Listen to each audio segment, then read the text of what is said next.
TruVue Podcast. A bunch of different views.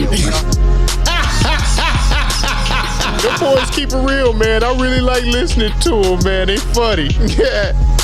Son. You know what I'm saying? They really speak their truth.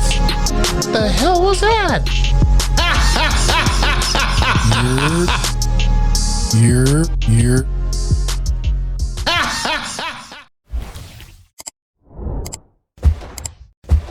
Howdy, partner. What it do? What the business is? What's good? It's your boy Mel, and we are back in the building again, bringing that barbershop to the box office. TruVue Podcast, baby. Yeah! What's good, people? It's your boy Zoe. Man, y'all tapped in again with them TVP boys once again, man.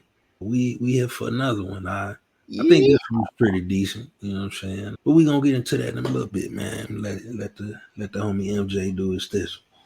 Ultimate swashbuckling. Let's get it. Yeah. Once again, thanks again for tuning in. It's the TruVue Podcast, like my man just told you.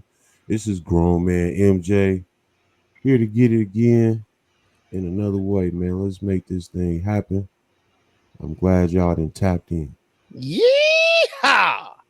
Come on now, that's the last one of them now. That's the universal. Get the news. That's universal for get the news, goddamn.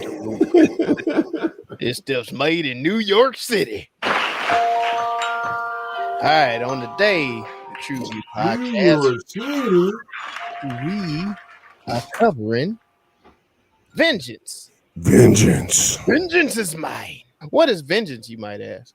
Well, a writer from New York City attempts to solve the murder of a girl he hooked up with and travels down south to investigate the circumstances of her death and discover what happened to her. What had happened? What had happened was, that's it. That's all it is. That's all it is. Be doing podcasts and shit, trying to do that, man. I just tell you. I really don't break down the movie as much as I would like, but yeah, I mean, we could do a better job. Let's do I was it. gonna say maybe we gonna break it down. You know, that's what we here for. Well, let's start off dropping the crown on some motherfuckers, man. If you want to crown them, then crown their ass. I think this They is are who we thought they were. Oh wait, hold on. Before we start, gentlemen, salute, cheers, big ups. I ain't got no liquor. That's okay. Water good too, man. So, gentlemen, who you think wears the crown for a film like this? This is done and directed and written by BJ Novak. He also stars in it, but then he pulls in, I think, a great supporting cast that kind of plays off of him well. Absolutely. He balances on screen with. So, who y'all get the crown to? Man, this was a well put together cast. First off, like you say, I think there is more than one crown, but let's see what y'all think. Since you don't pass it back, I'm gonna put. Oh, go ahead. I mean, so pass it back. I was like, damn, man. That's like y'all just playing catch over there. Right. You know what I'm saying? I tried to. Ooh. I split mine between Ashton Kutcher and Boyd Holbrook, actually. No, that's Indeed. that's about where I was with it as well. Go ahead though. Because I mean, just both of them, the scenes that they were in, I was drawn to their characters. I like the subtle shit they were doing. I like the acting without acting, facial expressions when they weren't talking in scenes actually was still in my attention as well. And then too, they're good actors. They're really good actors, man. They were doing their damn thing. Delivered the dialogue. Yeah, go ahead. No, I'm saying I'm in agreement with you, but I felt as far as facial expression, I thought Kutcher was kind of stone faced. A lot of his expressions you couldn't really read. And I think that was on purpose, though. I was gonna say I think it was on purpose to fit his the character, motive he had in the character that he was playing. Yeah, but I actually leaned more so with Ty Shaw, played by Boyd Holbrook. Mm-hmm. And not to take anything from Novak, I thought he did well being the main character. Oh, of course. But I thought that first scene he had with Novak, that Novak had with Holbrook, is where I started to lean towards Holbrook. Like, he the one on this. Yeah. He gonna be the one. And he kind of had what the family represented all wrapped up in one to me. Him and the grandmother, but him more so. You know what I mean? The grandmother was definitely leaning more old Texas. And you could tell he had the mellowing of his mother or whatever and his sisters to kind of shape him a little bit differently. But he had the core of what the family represented in my opinion. Touche. Very well put. Yeah, I agree with that. I think I'm on that boat too with Holbrook. He brought that balance to the film, to serious when needed to be, but at the same time, he was creative, with his comedic edge at the same time too. I fucked with Ashton Kutcher on this too. You know what I'm saying? He did his thing. And man, definitely shout out to Issa Rae. You know what I'm saying? She getting the bag. Oh yeah. Without even having to be on screen with niggas. She getting that check. She like, nope, I do this film in a facility, own home. You know what I'm saying? You know what, Zoe? That was hell of a point, Zoe, because I didn't even peep that. A lot of scenes she did on the dolo, and she was the only person in the room and on the screen. Early on in the movie, she was on the screen with Novak. I thought that was a good scene. But you're completely right throughout. She pretty much talked in the headphones of, for a phone call, so to speak, communicating back and forth with Novak's character, who has been, I ain't even finna say his last name. Goddamn. Manalowitz. Mm-hmm. Yeah. Yeah, she checked that bag, goddamn it. Yeah, no, definitely. Let me ask you this, in a Mr. Me Too fashion. Would y'all, we always do this, and I hate that we do it, but I gotta ask today. I want to see Haddish and shit like this. I feel like they use Haddish name for a draw, but when they put it on the screen, she don't get a role like that, where she could just kind of ad-lib and go off and say her things, do her facial expressions, and really deliver her comedy without having to be back and forth with somebody, or, you know what I'm saying? Or they'll put her in a serious role where she not really even being used, like in the Nicolas Cage joint. She was kind of in a serious role, and her comedy wasn't even able to be expressed, and she wasn't being used. Yeah. I would see Haddish being done like this one time, you know what I'm saying? And that's not to take nothing from Issa Rae, because she held it down. I ain't gonna front on that at all. Yeah, I mean, I don't know. I could have did without Haddish in this. I don't see her in this one. You don't see her? I get what you're saying. I don't think it was that type of comedy. Yeah. I think this was. No, I'm just saying. By far it wasn't. By far it wasn't her type of comedy. I know she's known for more of a sillier variety, but that's why I say I want to see her in something like this, where she can show more her witty side on the tip versus. I can see it. I don't the clown side work though. I don't know if it work. I know that Insecure was along the lines of this style of comedy, so that worked. She worked perfectly. She worked perfectly to me. Issa did. So I'm not. So you don't think Haddish could be a character on Insecure? No. Okay. Thank you for saying that, because I don't. Yeah, I just don't see it. She could pull it off. I just don't see it. If she had a better range of her tone of voice, I think it could work. I think that's where Issa win at too. Yeah. The way she does her vocal inflections and things, and a lot of her delivery, I think that's where she wins at. I'm gonna stand down there. Shit.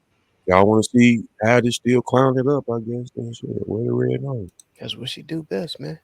I mean, it ain't like she coming up short on anything. Shout but shout it, shout but shout it, shout but shout it, shout but shout it, shout but shout but shout it. Shit, what you tell them, Mel? As long as them checks still clear, huh? Clear, goddamn. Nah, man, I don't know, man, because my short bus is kind of not a short bus, but it is. So going into this, it was labeled as mystery thriller. I didn't see comedy in the tagline. Okay. So as I'm watching this, I thought I was in the wrong movie. Well, just to stop you, it does have it on IMDb, comedy mystery thriller. Okay, yeah, but when I looked it up, like I didn't see comedy on there until I looked at IMDb. I forgot what Gotcha. exactly I looked it up on, but it just had mystery thriller. So when I went to the theater and I'm sitting down, I'm all like, wait a minute, is this the right fucking movie? I think I might have jumped in the wrong movie. How do they got another movie named Vengeance out? And then I'm pulling up, looking like, all right, Issa Rae is in it. Okay, she in this movie. Okay, I guess this must be the right movie. But this is more like The Office. Like what's going on here? And as it kept unfolding and kept unfolding, I was intrigued and confused at the same time. Like, where is this taking me? What's happening here? Where does the mystery come in? What's the thrill? And Well, I mean, it started with that. You don't feel like it started with that? Like it set it up for it with the way it opened in the film? yeah, but Oh, girls, crawling through the field or whatever. yeah, I got it, but it didn't. That scene didn't raise enough intrigue for me to be like, huh, what's going on here? I was just like, all right, another one bites the dust. Where?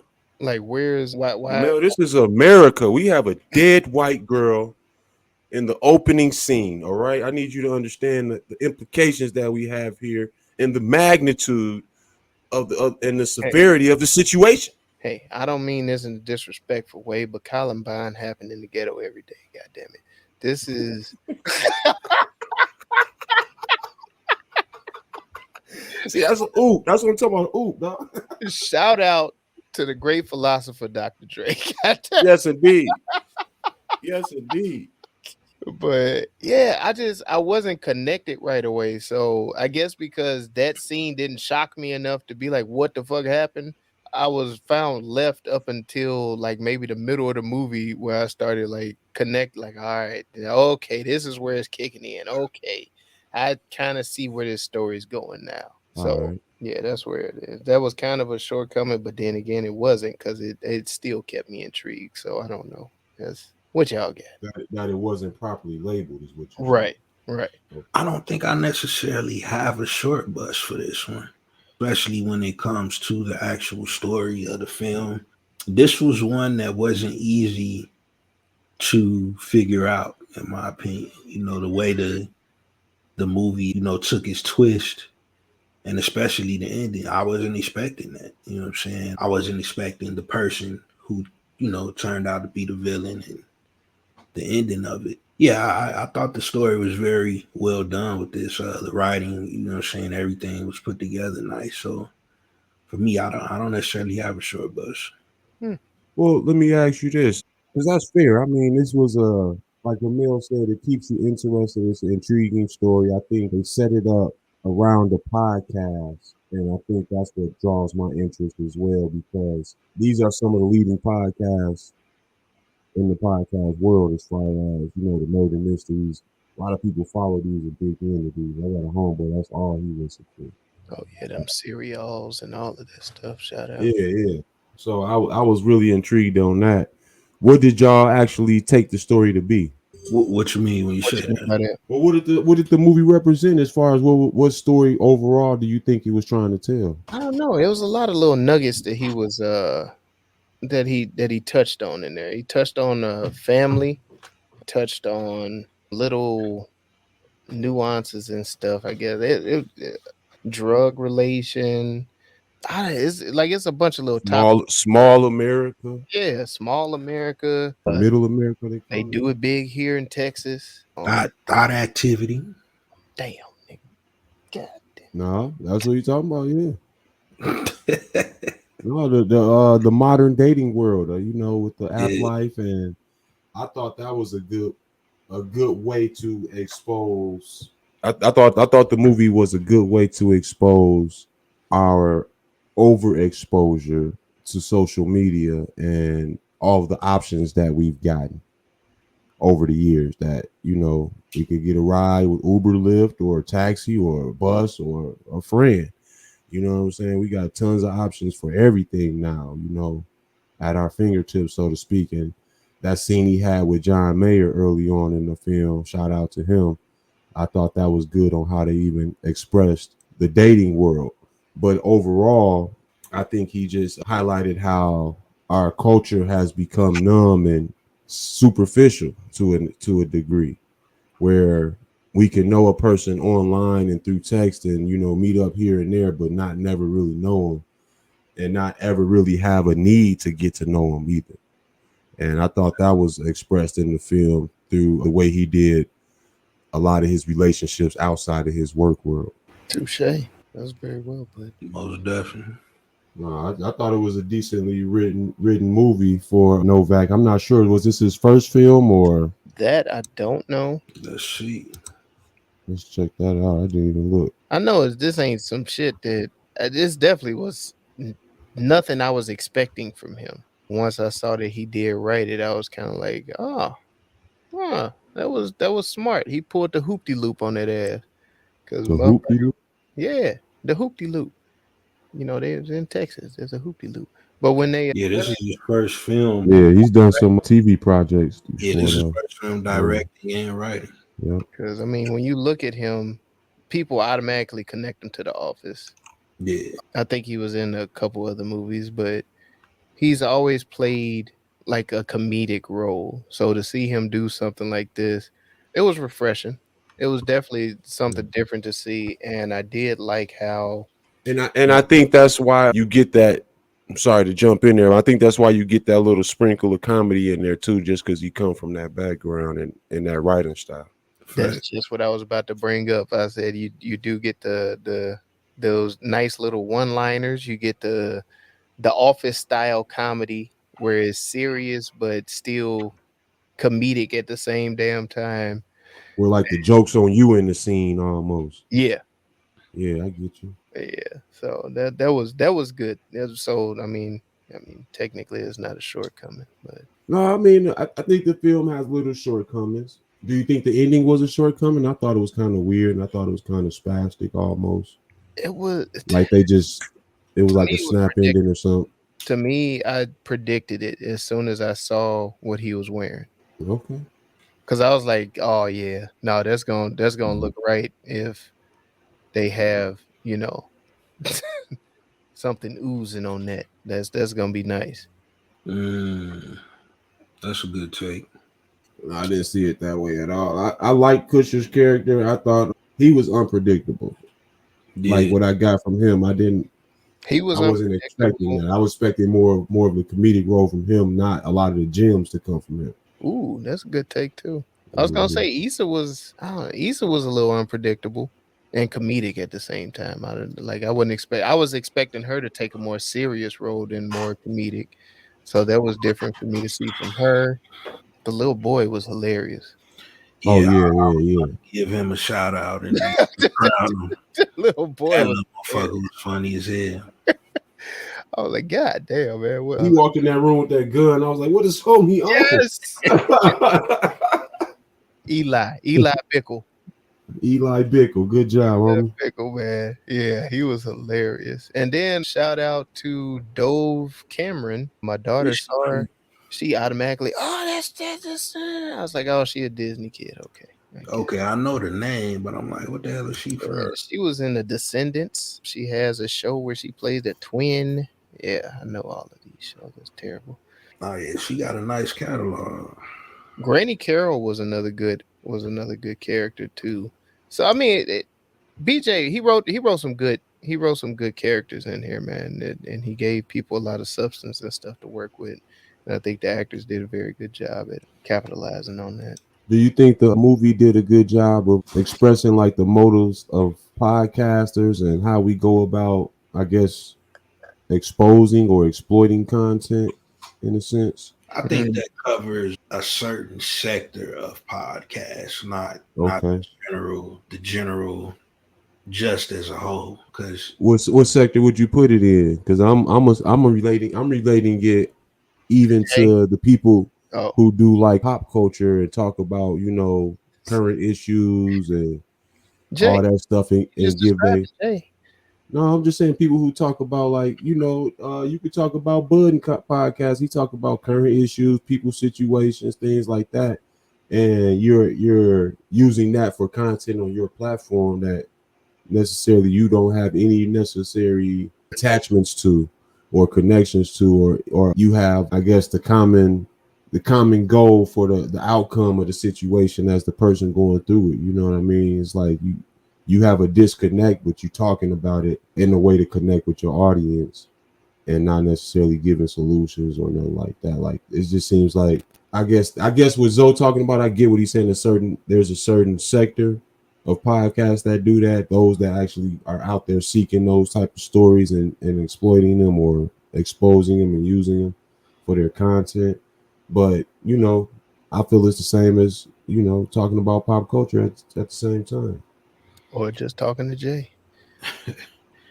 I'm not throwing Jay out there like that. No. I feel like, you know, there's a hidden code that comes with that. At the same time, it's like, you know, if you're gonna do it, you have a certain regard to the culture of what you're speaking of on how you're exploiting, you know what I'm saying, these stories or these people or, you know what I'm saying, that information to the point where, you know, you're not turning into a academics or you know what I'm saying, a motherfucker like that, to the point where you know you just keeping your motive as pure as possible, you know what I'm saying, for your audience, you know, the people who you're speaking of and about.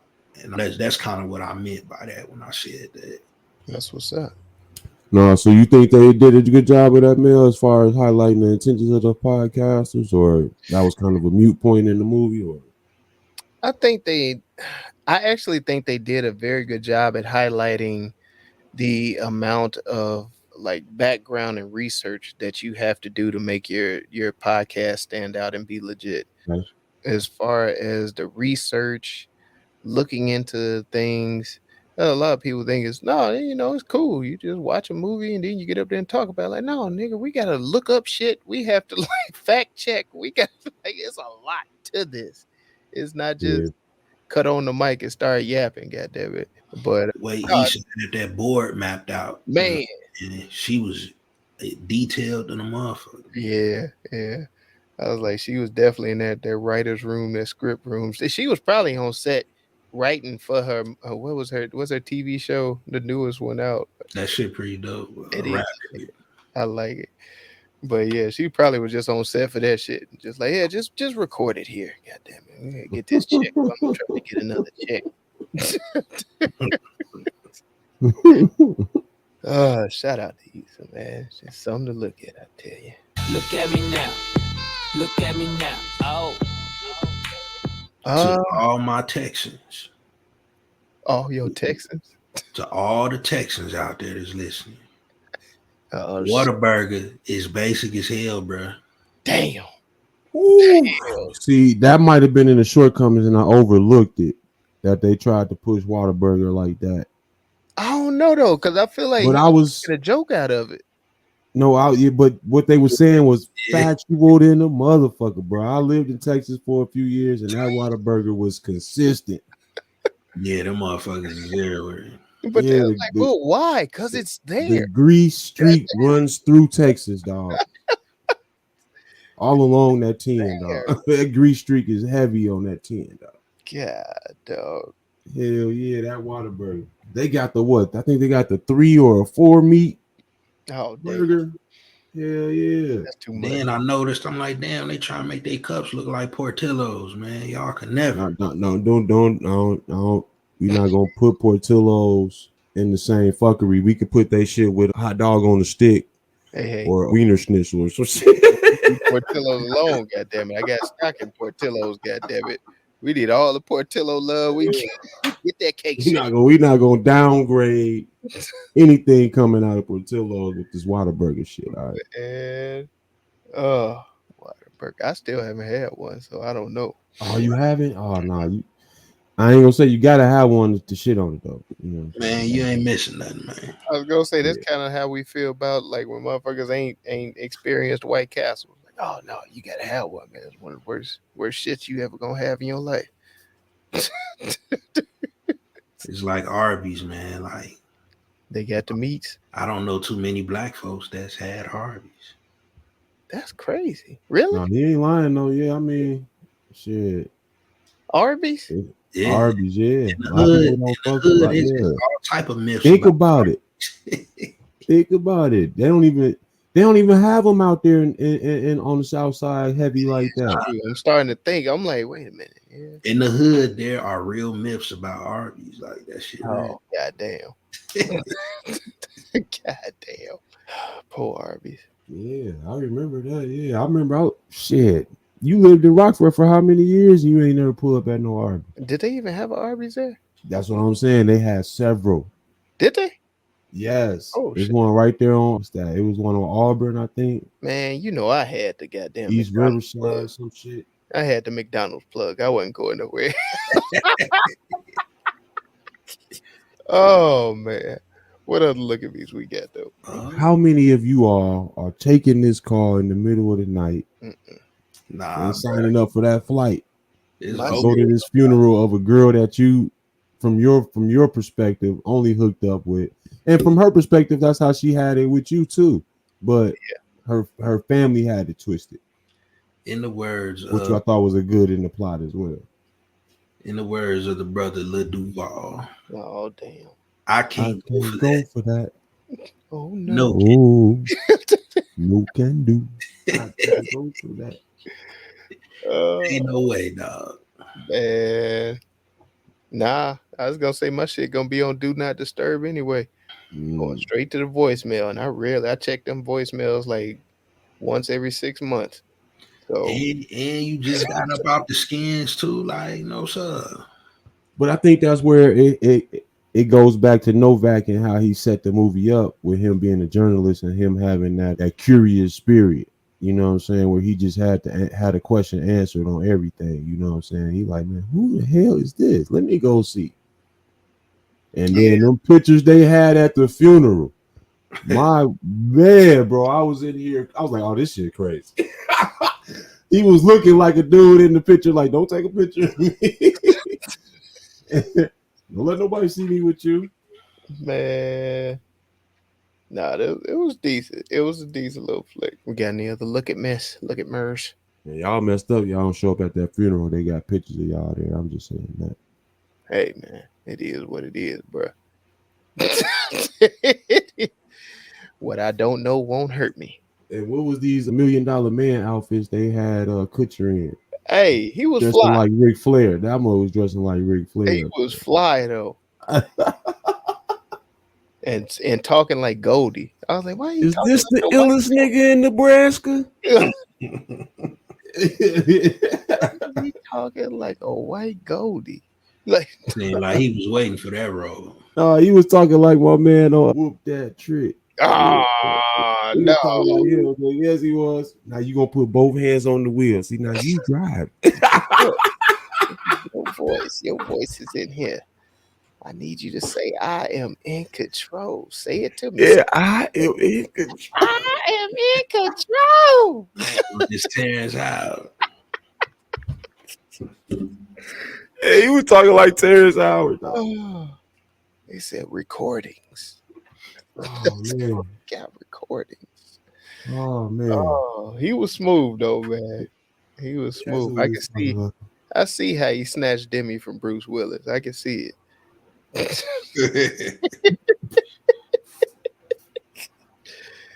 Oh man. Anything else? What we got? Yeah, I ain't really had too much on to look at me on this. Texas is Texas, goddamn.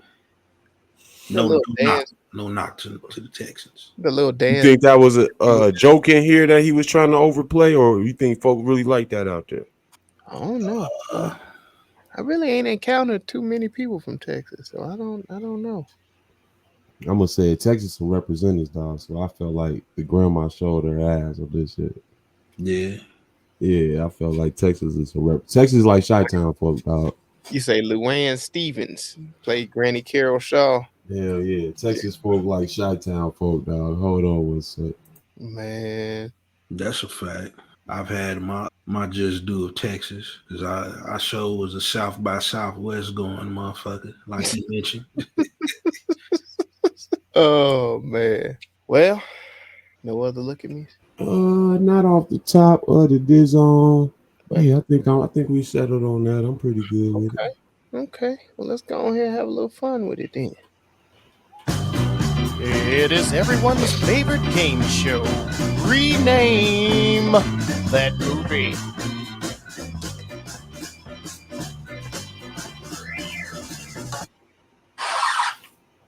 Hold up. I did have one other look at it. I'm sorry. God damn it. What you get? I'm sorry. You heard me scratch the record. Yeah. I had to. Because I did want to point out one thing that I thought was also awesome in the movie as well.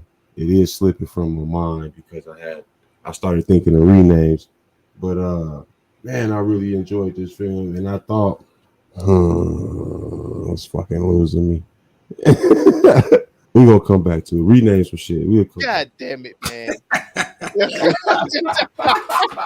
He hit him with the X trying to think about it. Yeah, no, man. I tried to remember it. I was like, damn. And then when I started thinking renames, it was over with. Because I had got a call, and that's what threw me off. But go ahead, though. Ben-Hur. All about the Benjamins. Ooh. Been there, done that. Been there, done that. Oh my God. You sure I hit it? Yeah. Pop goes. Her name. This is Texas. Low sale. Peel his cap back. Texas Hold'em. I like it. Because they did keep him there for longer than he wanted to be. Yeah.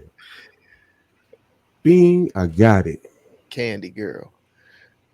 I got my look at me whenever you want to get back to Oh, yeah. Go ahead. Speaking of all about the Benjamins, that's what I wanted to talk about in the look at me. The main character's name was Ben. Mm-hmm. And at the end of the story, I like how it summed up the movie by pointing out how we tell stories, how we are invited to stories or engulfed in the stories is usually a matter of self and things that you are tangling with your own self or your own spirit or have battled through as far as experience through life. And I thought that him setting the movie up with, showing how lucid his experiences are with his encounters with women and things like that, and him going out of his way to go through all of that to get a story about basically nothing, and it showed how his life was fulfilled with basically nothing at the end of the day. And I thought that was a cool little flip in there that they played with. Okay, nice. Back to the rename. These boots is made for what? Pop rocks. All my exes live in Texas. Damn.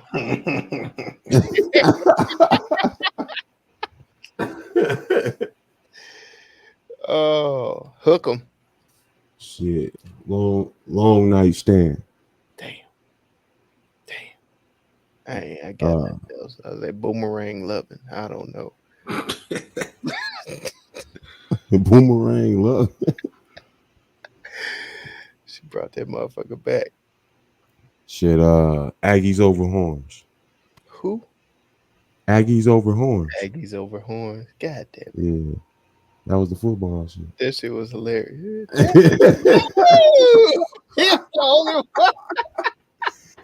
Yo, you don't understand how divided we is about our football out here. After he did it though. Yo, when they said Dallas is not Texas, bro, I fell the fuck out. They said Houston is another country, damn. Man. But after he did that part and when Boyd Hallberg just reached over and pat him on the back like, it's gonna be okay. It's gonna be all right. It's gonna be all right. I was like, damn. Like, why did you do that? Why'd you do that? He was like, I heard Texas. Yeah, I heard Texas. I was cheering for Texas. Oh man, let's pick a rename. All right. Out of here, man. Accidentally coincidental. Man, yo, deep thought provoking ass. Yeah, that's what the movie was. Accidentally coincidental. The cop said everything was an accident, dog. Phone spoofed. Okay. What? No, phone spoof. Spone. Not phone. Not Spone poof.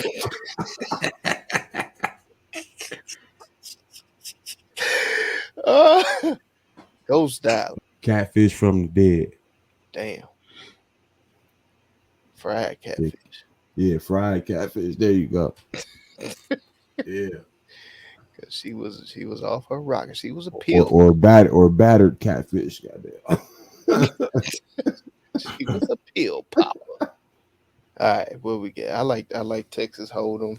Yeah, I like that. I like All About the Benjamins. I like Been There, Done That. Yeah, I like Been There, Done That too. I like All My Exes Live in Texas. That shit was funny. God damn it.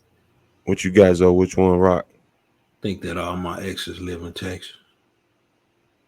I think it's between that one and Texas Hold'em. Yeah. What say you, Mel? Ooh. I really like that Texas Hold'em though. I like that all my exes live in Texas, but that Texas Hold'em, I think that one hit harder. Let's roll with it then. Let's ride. All right, there it is. The official rename for Vengeance.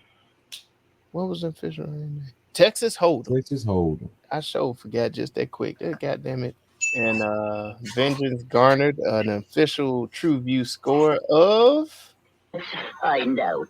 1, 2, 3. 3. A 3. Surprise, motherfucker. Mm-hmm. It was a high 3. It was a high mid, but we round to the nearest prime number. So rewatchability, review, takeaways, gentlemen, for Vengeance. I'll kick it off, I guess. It was a good flick. Don't see myself rewatching it by myself. I see myself watching this with somebody who might not have seen it, but once I got the gist of this, I'm pretty much seeing it as a one and done. Although it was still a good flick nonetheless, but the rewatchability is not very high. The recommendation is though, I will put some people onto this because this wasn't even on my radar when it was brought to me. So I was like, well, all right, but cool. No, it was quirky writing, it was smart writing, and it definitely, if you like The Office, you're gonna like the feel of this movie. So you should check it out. Check it out if that's your style. Yeah, that's exactly where I was leaning. If you are into the writing style more so than the names presented in this film, is probably what draws you to come back to it for me. I would watch something like this again. This is like in the area like Matchstick Man or something like that. If you remember that movie, that's kind of the vibe.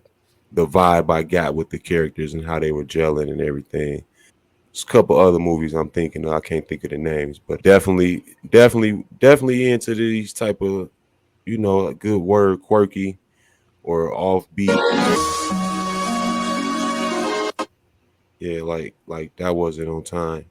So yeah, like offbeat type of comedies. I think when you rewatch them, you start to catch more things in the writing.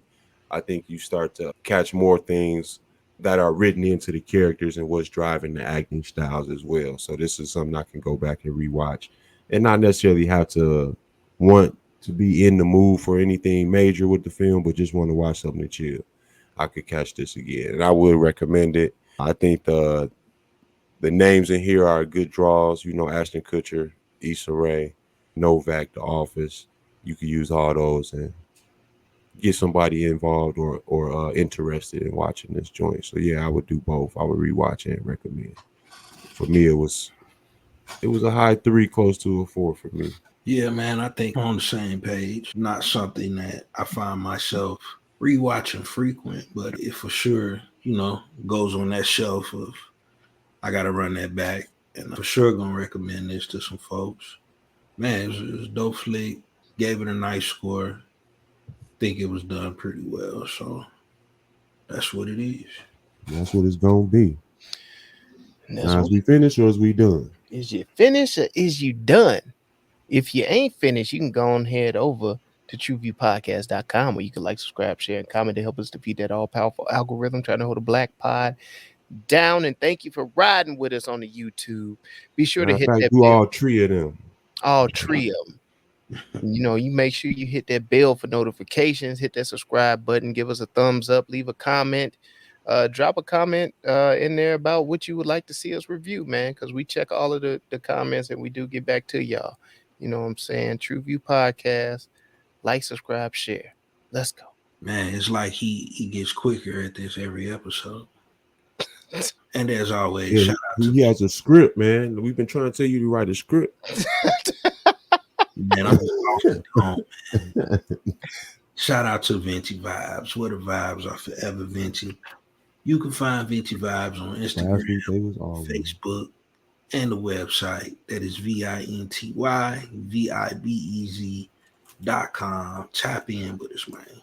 Yeah, we're there it is. There it go. There it went. And that's the show. You already know what we tell y'all motherfuckers to do. Go watch some shit.